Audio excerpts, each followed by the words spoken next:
ఇప్పుడు no cost cough syrup తో 60 రూపాయల విలువ గల ఇన్హేలర్ పూర్తిగా ఉచితం. దెబ్బకి దగ్గు జలుబు మాయం. హైదరాబాద్ కూకట్పల్లిలో దారుణం జరిగింది. ఓ బిల్డింగ్ లోని పెంట్ హౌస్ లో ఉన్న బాలికను గుర్తు తెలియని వ్యక్తులు దారుణంగా హత్య చేశారు. పట్టపగలే కూకట్పల్లి మర్డర్ జరగడం కలకలం సృష్టిస్తోంది. అసలు ఈ మర్డర్ ఎవరు చేశారు, ఎందుకు చేశారు అనే విషయంపై పోలీసులు దర్యాప్తు చేస్తున్నారు. హైదరాబాద్ లో పట్టపగలే మర్డర్. కూకట్పల్లిలో మైనర్ బాలికను హత్య చేసిన గుర్తు తెలియని దుండగులు.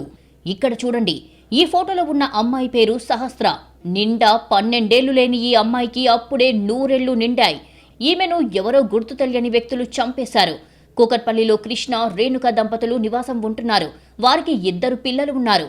కూతురు సహస్ర కాగా ఓ కుమారుడు ఉన్నాడు.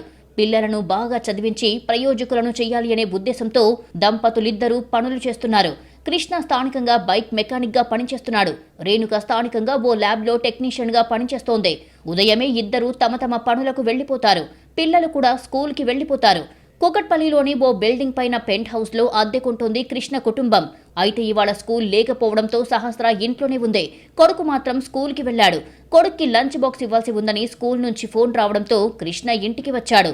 అతను వచ్చేసరికి ఇంటి బయట గడియ పెట్టి ఉంది. గడియ తీసుకుని లోపలికి వెళ్లగానే షాక్ అయ్యాడు. బెడ్ పైన కూతురు కత్తిపోట్లతో పడి ఉంది. అసలేం జరిగిందో తెలియదు. వెంటనే పోలీసులకు 108 కి సమాచారం ఇచ్చాడు కృష్ణ.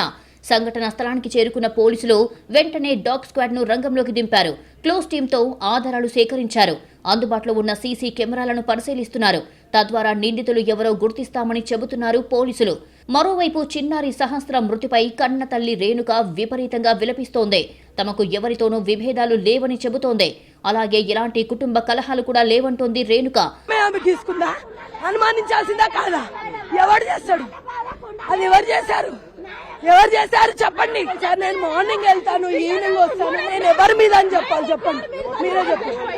ఎవరితో గొడవలేదు, కానీ ఎంక్వైరీ మాత్రం జరగాలి. ఎట్లా జరగాలంటే ఎట్లా జరుగుతుంది? ఈ సొసైటీకి ఏం చెప్పాలి? నేను చెప్పండి. ఏడ సేఫ్టీ ఉంది? ఎక్కడ సేఫ్టీ ఉంది చెప్పండి. ఏం చేశారనుకోవాలి? దేనికోసం చేసిరనుకోవాలి? స్కూల్ లేదు మేడం, స్కూల్ లేదు. కేవీ స్కూల్లో హాలిడేస్ ఇచ్చారంటారు. బాబు ఓన్ అంటే కూడా దొబ్బి పెట్టారు. బాబు ఉంటే బాబుని కూడా చంపేటోళ్ళేమో. అసలు దేనికి చేశారో తెలియాలి. స్కూల్ కి సెలవు కావడంతో సహస్ర ఇంట్లో ఉందన్న రేణుక బిల్డింగ్ లో అందరినీ విచారించాలని కోరింది. ఎవరైనా దొంగతనానికి వచ్చి చిన్నారి సహస్రను చంపేశారా అనే అనుమానాలు వ్యక్తమవుతున్నాయి. మరోవైపు 3 అంతస్తుల బిల్డింగ్ పైకి ఎవరూ వెళ్లినట్లు చూడలేదని స్థానికులు చెబుతున్నారు. ఆడపిల్లలను ఇంట్లో వదిలి వెళ్లాలంటే భయపడే పరిస్థితి ఉందంటున్నారు. సహస్ర మృతికి కారణమైన వారిని కఠినంగా శిక్షించాలని కోరుతున్నారు.